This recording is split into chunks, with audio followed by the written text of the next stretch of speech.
हम प्रभु परमेश्वर को धन्यवाद देंगे आज की सुंदर सुबह के लिए। ये सुंदर सुबह प्रभु ने मुझे और आपको दी है, इसके लिए परमेश्वर पिता का धन्यवाद। मैं आप सभी का स्वागत और वेलकम करता हूँ। आज बुधवार का दिन है। परमेश्वर ने हमें पिछले 2 दिन संभाला और आज फिर से बुधवार के दिन हमें ये मौका दिया है कि हम परमेश्वर की इस वचन का अध्ययन कर सकें। मैं आप सभी का दिल की गहराई से स्वागत करता हूं। आपके सहयोग के लिए धन्यवाद देता हूं, प्रार्थनाओं के लिए धन्यवाद देता हूं। आप हमारे साथ जुड़े हैं और इस चैनल को सब्सक्राइब कर रहे हैं और शेयर कर रहे हैं और बहुतों तक इस संदेश को पहुंचाएं। ये बहुत बड़ी सेवकाई है।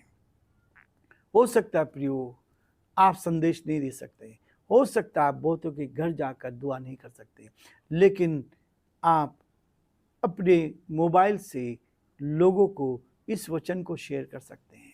ये बहुत बड़ी सेवकाई है। आप एक छोटा काम भी प्रभु के लिए करते हैं तो उसकी आशीष आप कभी खो नहीं सकते हैं।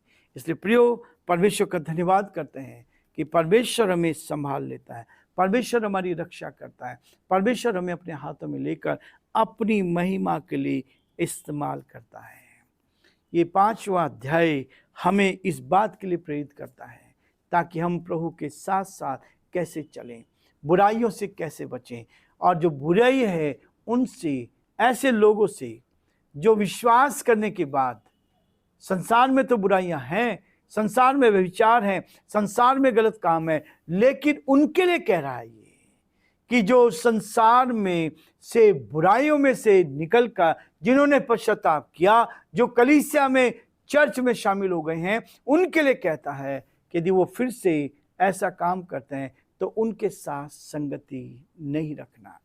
ये मैं नहीं कह रहा हूं, ये परमेश्वर का वचन कह रहा है। इसलिए प्रियो आज हम और आगे बढ़ेंगे। दूसरे पद में वो कहता है, और तुम शोक तो नहीं करते जिससे ऐसा काम करने वाले तुम्हारे बीच में से निकाला जाता। पौलुस बहुत जबरदस्त तरीके से, हम तो आज कलीसिया में और गलत लोगों को लाना चाहते हैं, लेकिन परमेश्वर का वचन कहता है जो गलत है, जो व्यभिचार कर रहा है, जो गलत काम कर रहा है, ऐसों की संगति नहीं करना, परंतु घमंड करते हो। ये घमंड बहुत बुरा है। आज 3 पद से मैं आपके सामने पढ़ूंगा। यहाँ लिखा है, मैं तो शरीर के भाव से तुमसे दूर हूं। पौलुस कहता है कि मैं शारीरिक दृष्टि से तुमसे बहुत दूर बैठा हूं, लेकिन प्रियो जब एक आत्मिक व्यक्ति होता है, जब एक व्यक्ति ने विश्वास किया, अपनी आत्मा को शुद्ध किया, पवित्र किया, गुनाहों से तौबा करी, और जब गुनाहों से तौबा करती है, केवल यीशु मसीह के पास वो पावर है जो आपकी आत्मा को शुद्ध कर सकता है, क्योंकि जिसके अंदर पाप नहीं है वो ही पाप की क्षमा कर सकता है। वो इस पृथ्वी पर आया, उसके अंदर कोई गुनाह नहीं था, कोई पाप नहीं था, लेकिन फिर से लोगों ने उसको मारा, लेकिन वो जीवित हो उठा। आज भी जीवित है, आज भी हमारे मनों में, हमारी आत्मा में आज भी जिंदा है। इसलिए प्रकाशित वाक्य 3 अध्याय 20 पद में लिखा है, देख मैं तेरे दिल के द्वार पर खड़ा हुआ खटखटाता हूं, यदि कोई मेरा शब्द सुनकर द्वार खोलेगा तो मैं उसके साथ भीतर आकर भोजन करूंगा और वो मेरे साथ। हमारी संगति होती है। और जब पौलुस यहाँ कह रहा है कि मैं शरीर के भाव से तो दूर हूं, लेकिन प्रियो जब आप आत्मा आपकी शुद्ध होती है, परमेश्वर के साथ आपका रिश्ता होता है, तो आप एक दूसरे को जब दूर रहते हैं तब भी एक दूसरे के बारे में जान पाते हैं। और यही पौलुस कह रहा है, कहता है मैं शरीर के भाव से तो दूर था, परंतु आत्मा के भाव से तुम्हारे साथ होकर मानव उपस्थिति की दशा में मैं हूं। यह है फर्क। आत्मिक व्यक्ति बुराइयों से बचेगा, आत्मिक व्यक्ति गलत कामों से बचेगा, आत्मिक व्यक्ति बुरे लोगों से दूर रहने की कोशिश करेगा ताकि वो अच्छी संगति में रहे। इसलिए कलीसिया ऐसा स्थान दिया है, जो विश्वास करते हैं, जिनके गुनाह माफ हो गए हैं, वो संगति में जाकर अपने आत्मिक जीवन को बढ़ाते हैं, आत्मा को मजबूत करते हैं। ये आत्मा को शुद्धिकरण का हम है। जब आप संडे को परमेश्वर के भवन में जाते हैं, आपकी आत्मा शुद्ध होती है, आपकी आत्मा पवित्र होती है और पूरे सप्ताह भर के लिए नई ताकत मिलती है। आत्मिक भोजन लेकर हम जाते हैं और तब हम अपने कामों में जाते हैं और उससे क्या होता है, बरकत हमारे काम पर आती है। आत्मा शुद्ध है तो आपके चेहरे पर भी रौनक आएगी, आपके चेहरे पर भी परमेश्वर का नूर चमकेगा और आप बीमारी से बचेंगे, परेशानी से बचेंगे, कठिनाई से बचेंगे। ये शरीर तो परमेश्वर ने बनाया है, उसको मालूम है सब चीज, और वो जब हम उसके चरणों में आते हैं तो बीमारियां आपके शरीर से, आपके परिवार से दूर होती चली जाएगी। और यही है जीत का जीवन, यही है जीत का जीवन, जब आप रोज प्रभु के साथ जीवन जिएंगे। अभी मैं कल इस बात के लिए कह रहा था, कबीरदास जी ने भी ये दोहा कहा था, जिसको मैं बार बार दोहराता हूं कि दुख में सुमरन सब करें, सुख में करे ना कोई। यदि सुख में सुमरन करे तो दुख काहे का हो। यदि आप रोज ईश्वर को याद करते हैं, उसका स्मरण करते हैं, आप उसके साथ संगति करते हैं, तो दुख आएगा ही नहीं। यदि आएगा भी तो चला जाएगा, तकलीफ आएगी भी तो चली जाएगी, वो आपको दुखी नहीं कर सकती। इसलिए प्रियो, परमेश्वर का वचन हमें प्रोत्साहित करता जाता है कि शरीर के भाव से तो दूर था, परंतु आत्मा के भाव से मैं क्या था, आत्मा के भाव से तुम्हारे साथ होकर मानो उपस्थिति की दशा में हूं। यह है आत्मिक व्यक्ति। जब दो आत्मिक व्यक्ति मिलते हैं तो आत्मा का रिश्ता होता है, चाहे हम दूर रहते हैं चाहे पास रहते हैं। आज मैं जयपुर शहर में बैठा हूं, लेकिन आत्मिक व्यक्ति, आप लोगों के साथ रिश्ता ऐसा जुड़ा हुआ है जो आत्मा में पता लगता है। परमेश्वर की आत्मा हमें प्रोत्साहित करती है ताकि हम एक दूसरे को प्रोत्साहित करते चले जाएं और परमेश्वर की महिमा का कारण बनते जाएं। इसलिए प्रियो, परमेश्वर का वचन कहता है कि हम प्रभु के साथ आगे बढ़ते जाएं और जो परमेश्वर की योजना है उसको पूरे करते जाएं। आत्मा में आत्मिक व्यक्ति ही आत्मिक लोग की बातें समझ सकता है। कलीसिया एक आत्मिक स्थान है जिसको शैतान बर्बाद करना चाहता है, केवल आत्मिक चीजों को। इसलिए प्रभु की उपस्थिति जहाँ रहती है वहाँ पर परमेश्वर की उपस्थिति रहती है। जहाँ आत्मिक लोग इकट्ठे होते हैं, एक परिवार, दो परिवार, 10 परिवार, 20 परिवार, जब आत्मिक होते हैं तो उस संगति में आनंद आता है, बीमारियां दूर होती हैं, समस्याएं दूर होती हैं, परेशानी दूर होती है। और इसलिए लोग प्रभु के चरणों में आते हैं जिनकी समस्याओं का समाधान होता है, जिनके जीवन में प्रभु बड़े काम करता है। इसलिए प्रियो, प्रभु का वचन कहता है, आगे हम इसमें देखते हैं कि तुम्हारे आत्मा के भाव से तुम्हारे साथ होकर मानो उपस्थिति की दशा में ऐसे काम करने वाले के विषय में आज्ञा दे चुका हूं।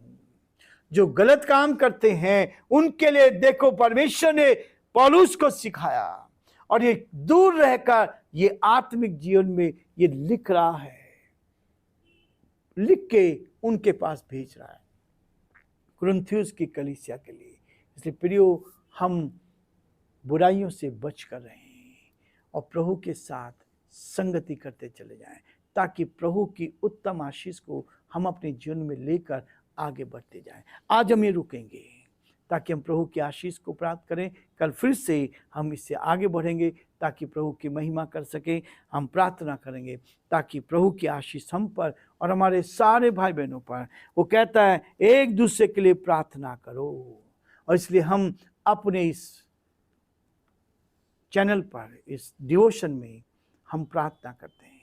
शुरू में प्रार्थना करते हैं और एंड में भी। और आज प्रभु ने मौका दिया है कि हम एक दूसरे के लिए आशीष वचन भी देते चलें। हम प्रार्थना करेंगे। धन्यवाद, स्तुति के योग्य हमारे सामर्थ्य परमेश्वर, हम आपको धन्यवाद देते हैं, आपकी स्तुति करते हैं इस वचन के लिए जो आपने हमारे हाथों में दिया, ताकि इस वचन को लेकर प्रभु हम आगे बढ़ते जाएं, आपके नाम को धन्य कह सके, आपकी बड़ाई कर सके। प्रभु आज की सुबह प्रभु आपने हमें सिखाया ताकि परमेश्वर हम आत्मा में एक होकर एक दूसरे के मन की बात को जान सकते हैं, एक दूसरे के हृदय की बात को जान सकते हैं। जब आप आत्मा से भरते हैं और एक आत्मिक व्यक्ति जब एक साथ मिलते हैं, परमेश्वर का रिश्ता हमारे साथ जुड़ता है, ताकि हम उस परमेश्वर के साथ जुड़कर हम बहुतों के लिए आशीष का, आनंद का कारण बन सके। और इसलिए प्रभु जी, ये दुआएं, ये प्रार्थनाएं बहुत महत्वपूर्ण है, ताकि हम चंगे हो जाएं। हम इसलिए एक दूसरे के लिए दुआ करते हैं ताकि हमारे शरीर से बीमारियां दूर हो जाएं। जब आप एक दूसरे के लिए दुआ करते हैं तो आपके शरीर से सारी समस्याएं दूर होंगी। प्रभु आप सबको आशीष देता है, ताकि हम आगे बढ़कर प्रभु की महिमा करें। हमारे सारे भाई बहनों के लिए प्रार्थना करते हैं, हर एक की सुधि ले, हर एक की मदद का, हर एक को अपने हाथों में ले, ताकि हर जन आप में सुरक्षित रहे और आपकी महिमा कारण बन सके। हम बड़े आदर के साथ, दीनता, नम्रता के साथ पिता, हमारे प्रदेश राजस्थान को आपके हाथों में सौंपते हैं। यहाँ के मुख्यमंत्री अशोक गहलोत जी को आपके हाथों में सौंपते हैं। आप उनको संभाल, उनकी मदद कर। उनके सारे कैबिनेट के मंत्री के लिए प्रार्थना करते हैं, सारे डॉक्टर्स के लिए प्रार्थना करते हैं, सारे पुलिस प्रशासन के लोगों के लिए प्रार्थना करते हैं। आप हर एक की सुधि ले, हर एक की मदद कर, हर एक को अपने हाथों में ले, ताकि हर जन आप में सुरक्षित रहकर आपकी महिमा कारण बन सके। हम बड़े आदर के साथ, दीनता, नम्रता के साथ पिता आपके चरणों में झुकते हैं और प्रार्थना करते हैं, प्रभु आपकी आशीष हम पर बनी रहे। सारी महिमा हम आपको देते हैं। हमारे सारे भाई बहनों को जो हमारे साथ जुड़े, उन सब के लिए प्रार्थना करते हैं, उत्तम से उत्तम आशीष से भरपूर कर। बड़े आदर के साथ, दीनता, नम्रता के साथ इस प्रार्थना को अपने प्रभु, अपने उद्धारकर्ता यीशु मसीह के नाम से मांगते हैं, आमीन। आशीष वचन को ग्रहण करेंगे। अब हमारे प्रभु यीशु मसीह का महान अनुग्रह, परमेश्वर पिता का महान प्रेम, पवित्र आत्मा की सहभागिता संगति हम में से प्रत्येक हमारे श्रोताओं के साथ अब से लेकर हमेशा हमेशा तक होती रहे, आमीन।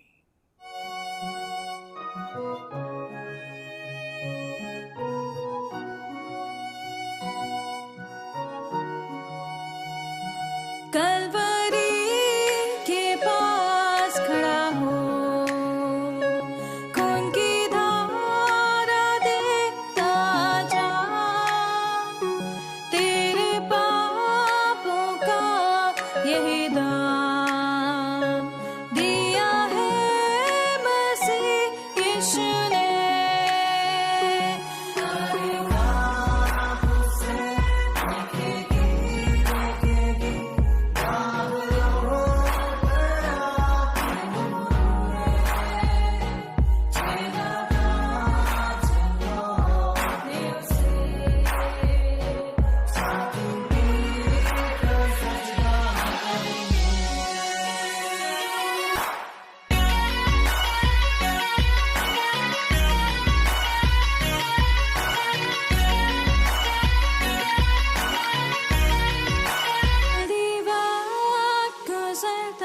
चाहता है, रात अंधेरी आती है, तौबा कर दरवाजा होगा बंद, कुछ ना होगा वे पछताने से।